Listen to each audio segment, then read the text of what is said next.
വിദേശ വിദ്യാഭ്യാസത്തിന് മലയാളികളുടെ ഇഷ്ടരാജ്യങ്ങളായ UK, കാനഡ, ഓസ്ട്രേലിയ എന്നിവിടങ്ങളിൽ വന്നിരിക്കുന്ന വിസ ചട്ട ഭേദഗതികൾ മറച്ചുവെച്ച് വിദേശ വിദ്യാഭ്യാസത്തെ പല ഏജൻസികളും ദുരുപയോഗിക്കുന്ന പ്രവണത കൂടി വരുന്നതിനെതിരെ ജാഗ്രത പുലർത്തണമെന്ന് താമരശ്ശേരി രൂപതാധ്യക്ഷൻ മാർ റെമീജിയോസ് ഇഞ്ചനാനിയിൽ.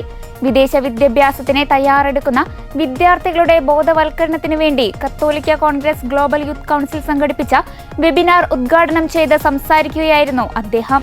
ഈ സെമിനാർ വളരെ ഭംഗിയായിട്ട് കോർഡിനേറ്റ് ചെയ്ത നമുക്ക് ഏവർക്കും പ്രിയങ്കരരും പ്രതീക്ഷയും ഞങ്ങൾ അർപ്പിക്കുന്നവരുമായ ശ്രീ ലിയോൺ ജോസ്, ജസ്റ്റിൻ ജോസ്, ഇതിൽ പങ്കെടുക്കുന്ന പ്രിയപ്പെട്ട കത്തോലിക്ക കോൺഗ്രസ് പ്രവർത്തകരെ, പ്രിയപ്പെട്ടവരെ, ഇത് ഒരു പുതിയ അധ്യായം തന്നെ കത്തോലിക്ക കോൺഗ്രസിന്റെ ചരിത്രത്തിൽ രേഖപ്പെടുത്തുകയാണ്. ഇന്ന് ഇതുപോലൊരു സെമിനാർ ഇതിനു മുൻപ് ിട്ടുണ്ടെങ്കിലും ഇത്ര ഭംഗിയായിട്ട് ഈ ഒരു വിഷയത്തിൽ ക്രമീകരിച്ചിട്ടില്ല എന്നുള്ളത് പ്രത്യേകമായിട്ട് ഓർക്കുകയാണ്. നമുക്ക് പ്രത്യേകമായി ശ്രദ്ധിക്കാൻ കഴിയുന്നത് ഇത് ക്രമീകരിച്ച ഇതിനൊരു പാഷൻ, നമ്മളെ സ്നേഹിക്കുന്ന, സമുദായത്തെ സ്നേഹിക്കുന്ന ലിയോണിനെ പോലെയും ജസ്റ്റിനെ പോലെയുള്ള കരുത്തരായിട്ടുള്ള നേതാക്കള് നമുക്ക് ഉള്ളപ്പോൾ നമുക്ക് ഏറ്റവും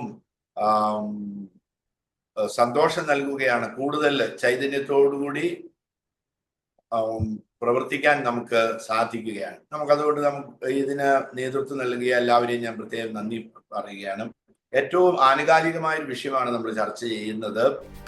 വിവിധ രാജ്യങ്ങളിൽ നിന്നുള്ള പ്രമുഖർ ഒരേ വേദിയിൽ പങ്കെടുത്ത് അതത് രാജ്യങ്ങളിലെ വിസ നിയമങ്ങളും വിദേശ പഠന സാധ്യതകളും പ്രതിസന്ധികളും ചതിക്കുഴികളും വിശകലനം ചെയ്ത പ്രോഗ്രാം വ്യത്യസ്ത അനുഭവം നിറഞ്ഞതായിരുന്നു.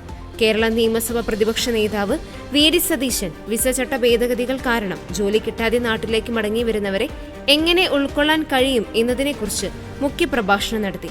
അതേസമയം ഓസ്ട്രേലിയയിൽ നിന്നുള്ള മലയാളി മന്ത്രി ജിൻസൺ ചാൾസ് ആൻഡോ ഓസ്ട്രേലിയൻ പഠനത്തെക്കുറിച്ചും UK Cambridge mayor advocate Baiju Thittala UK പഠനത്തെക്കുറിച്ചും world Malayali council European region chairman Jolly Thadathil German പഠനത്തെക്കുറിച്ചും മുൻ Fokana general secretary Tomy Kakkad Canada പഠനത്തെക്കുറിച്ചും എൻവർട്ടിസ് വിദേശ വിദ്യാഭ്യാസ MD ഫെബിൻ സിറിയക് ആഗോള പഠനത്തെക്കുറിച്ചും പ്രബന്ധങ്ങൾ അവതരിപ്പിച്ചു.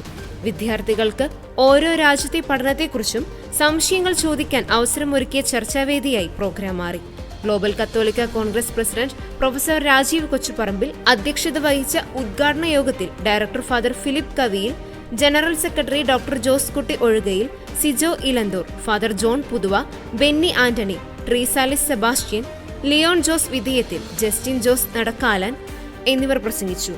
ജോമേഷ് കൈതമന, ജോയ്സ് മേരി ആന്റണി, ഷിജോ ഇടയാടിൽ, സിജോ കണ്ണെഴുത്ത്, അബി മാത്യൂസ്, അപർണ ജോസഫ് എന്നിവർ നേതൃത്വം നൽകി. പ്രിയപ്പെട്ട അധ്യക്ഷൻ, അതുപോലെ അഭിവന്ദനായ രമേശ് പിതാവ്, വൈദിക ശ്രേഷ്ഠരെ, കത്തോലിക്ക കോൺഗ്രസിന്റെയും യൂത്ത് കൗൺസിലിന്റെയും നേതാക്കളെ, പ്രിയപ്പെട്ടവരെ, ആദ്യമായി ഇങ്ങനെ ഒരു പരിപാടി സംഘടിപ്പിച്ചതിന് കത്തോലിക്ക കോൺഗ്രസിന്റെ യൂത്ത് കൗൺസിലിനെ ഞാൻ പ്രത്യേകമായി അഭിനന്ദിക്കുകയാണ്. ഏറ്റവും കാലിക പ്രാധാന്യമുള്ള വിഷയമാണ്. ഞങ്ങൾ വളരെ ഗൗരവത്തോടു കൂടി ഈ വിഷയം നിയമസഭയിൽ കൊണ്ടുവന്ന കേരളം ഇതിനെക്കുറിച്ച് ചിന്തിക്കുന്നതിന്റെ സമയം അതിക്രമിച്ചിരിക്കുകയാണ്. കാരണം നമുക്ക് നമ്മുടെ ക്രീമായിട്ടുള്ള ചെറുപ്പക്കാർ മുഴുവൻ കേരളം വിടുകയാണ്. ഞാൻ സത്യത്തിൽ പുതുപ്പള്ളി ഉപതെരഞ്ഞെടുപ്പുമായി ബന്ധപ്പെട്ട് അവിടെ പ്രവർത്തിച്ച സമയത്താണ് ശ്രദ്ധിച്ചത്. അതായത് ഒരു 70 മുതൽ 100 പേര് വരെയുള്ള ചെറുപ്പക്കാർ സ്ഥലത്തില്ല. അപ്പോൾ ഗൾഫിലല്ല, നോക്കി അതിന്റെ ഡീറ്റെയിൽസ് സ്റ്റഡി ചെയ്തപ്പോൾ ഗൾഫ് രാജ്യങ്ങളിലേക്കല്ല, ജർമ്മനിയിലേക്കും ഓസ്ട്രേലിയയിലേക്കും കാനഡയിലേക്കും UK ഒക്കെയുള്ള യൂറോപ്യൻ രാജ്യങ്ങളിലേക്കും മറ്റ് സ്ഥലങ്ങളിലേക്കും പോവുകയാണ്. പിന്നീടാണ് നമ്മൾ ഇതിനെക്കുറിച്ച് അന്വേഷിച്ചത്. ഇപ്പൊ പലരും ചെയ്യുന്നത് 35-40 ലക്ഷം രൂപ അല്ലെങ്കിൽ 50 ലക്ഷം രൂപ വീട് പണയം വെച്ച് ലോൺ എടുത്ത് അങ്ങോട്ട് പോവുകയാണ്, കാനഡയിലേക്ക്, ജർമ്മനിയിലേക്ക്. ഇപ്പൊ ജർമ്മനിയാണ് ഇപ്പോൾ ലേറ്റസ്റ്റ് ട്രെൻഡ്. കാനഡയിലേക്ക് ആളുകൾ പോകുന്നുണ്ട്. അപ്പൊ അവിടെ പോയി പഠിക്കുന്നത് കോഴ്സ് ഏതാണ്? അത് അവിടെ ജോലി സാധ്യതയുള്ള കോഴ്സാണോ? വിദേശത്ത് പോയി പഠിക്കുന്നതൊന്നും തെറ്റാണെന്നുള്ള അഭിപ്രായക്കാരനല്ല. പണ്ടുകാലത്ത് തന്നെ ആളുകൾ ഏറ്റവും ക്രീമായിട്ടുള്ള കുട്ടികളല്ലേ വിദേശത്ത് പോയി നല്ല സർവകലാശാലകൾ പോയി ഇനിയും പഠിക്കണം. ഇനി വരാണ്ടിരിക്കുന്ന ആളുകൾ ഏറ്റവും നല്ല ഇപ്പൊ കാനഡയിൽ പോകുന്ന കനേഡിയൻ നല്ല സർവകലാശാലകളുണ്ട് കാനഡയിൽ. അവിടെ പോയി പഠിക്കുന്നതിൽ എന്താ തെറ്റ്?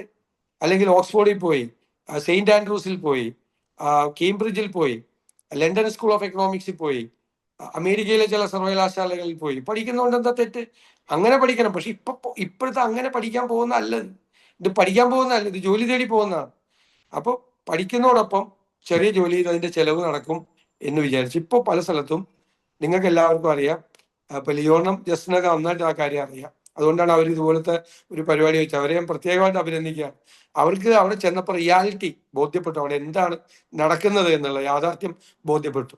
അവിടെ പലർക്കും ജോലിയില്ല. ഇപ്പൊ ഞങ്ങളോടൊക്കെ വിളിക്കാറുണ്ട്, അവിടെയുള്ള മലയാളികളോടൊക്കെ വിളിച്ച്, വലിയ അവിടെ മലയാളി അസോസിയേഷനോടൊക്കെ വിളിച്ച്, ഇന്ത്യൻ അസോസിയേഷനോടൊക്കെ വിളിച്ച് ശുപാർശ ചെയ്യണം, ഒരു ജോലി ശരിയായി കൊടുക്കണം. പലർക്കും ജോലിയില്ല. ഉള്ളവർ തന്നെ നമ്മുടെ ഈ ആയമാരൊക്കെ ആയിട്ട് നിൽക്കുകയാണ് ഓൾഡ് ഏജ് ഹോമിലൊക്കെ. അതൊന്നും ഒരു തെറ്റായ ജോലിയാണെന്നല്ല ഞാൻ പറയുന്നത്.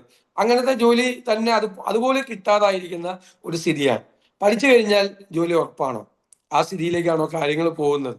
എനിക്ക് തോന്നുന്നു പല സ്ഥലത്തും അതിൻ്റെ ഒരു അൾട്ടിമേറ്റ് ഒരു എന്താ പറയുന്നത്, ഒരു സാച്ചുറേഷൻ പോയിന്റിലേക്ക് അത് എത്തി, ആ ജോലി സാധ്യതകളുള്ള പല സ്ഥലത്തും. അപ്പൊ അത് ഇനി പോകുന്നവർക്ക് ഈ 40-50 ലക്ഷം രൂപ വീട് പണയപ്പെടുത്തി പോവുകയാണ് എന്നുള്ളൊരു പ്രശ്നമാണ്. രണ്ടാമത്തെ ഒരു കാര്യം എന്ന് പറയുന്നത്, ഇപ്പൊ അങ്ങോട്ട് പോകുന്ന ആളുകളുടെ ജോലി കിട്ടിയ ആളുകൾ പോലും കേരളത്തിലേക്ക് പണം അയക്കുന്നില്ല. ഗൾഫിലേക്ക് കേരളത്തിന്റെ ഇക്കോണമിയെ പോലും ബാധിക്കുന്ന ഒരു തരത്തിലാണ്. അതായത് ഗൾഫിലേക്ക് പോയ ആളുകൾ കേരളത്തിലേക്ക് പണം അയക്കും, അവർ കേരളത്തിലേക്ക് വരും, തിരിച്ചു വന്നു കഴിഞ്ഞാൽ ഒരു ബേക്കറിയെങ്കിലും തുടങ്ങി കേരളത്തിൽ ഇൻവെസ്റ്റ് ചെയ്യും. യൂറോപ്യൻ രാജ്യങ്ങളിൽ കുറെ കൂടി നല്ല വെൽഫെയർ മെഷേഴ്സ് ആണ്. അവിടെ ചെന്ന് കഴിഞ്ഞാൽ ഒരു വീടൊക്കെ മേടിച്ചു കഴിഞ്ഞാൽ പിന്നെ അത് ഡെറ്റാണ്, ആ പൈസയൊക്കെ അടച്ച് അവിടെ സെറ്റിൽ ചെയ്ത് അവിടുത്തെ വെൽഫെയർ ആക്ടിവിറ്റീസ് കുറെ കൂടെ ബെറ്റർ ആണ്. അവിടെ തുടരാനുള്ള ഒരു ടെൻഡൻസി അവിടെ കൊണ്ടു. പക്ഷെ ഇത് ഭാവിയിൽ കേരളത്തിന്റെ സാമ്പത്തിക ഭദ്രതയെ, നമ്മുടെ സമ്പദ് വ്യവസ്ഥയെ ഗൗരവതരമായി ബാധിക്കുകയും ക്രീമായിട്ടുള്ള ചെറുപ്പക്കാരും കേരളത്തിൽ ഇല്ല എന്നുള്ള സ്ഥിതി വരും.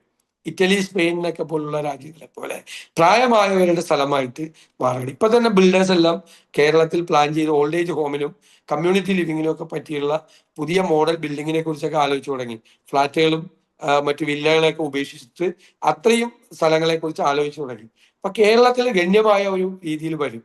നമ്മുടെ സമ്പദ് വ്യവസ്ഥയെ ബാധിക്കും, നമ്മുടെ കുടുംബ ബന്ധങ്ങളെ ബാധിക്കും, നമ്മുടെ സാമൂഹ്യ ജീവിതത്തെ തന്നെ ബാധിക്കുന്ന തരത്തിലുള്ള ഒരു സംഭവമാണ് ബ്രെയിൻ ഡ്രെയിൻ എന്ന് പറയുന്നത്. അപ്പൊ നമുക്ക് എന്താ ശ്രദ്ധിക്കുന്നത്?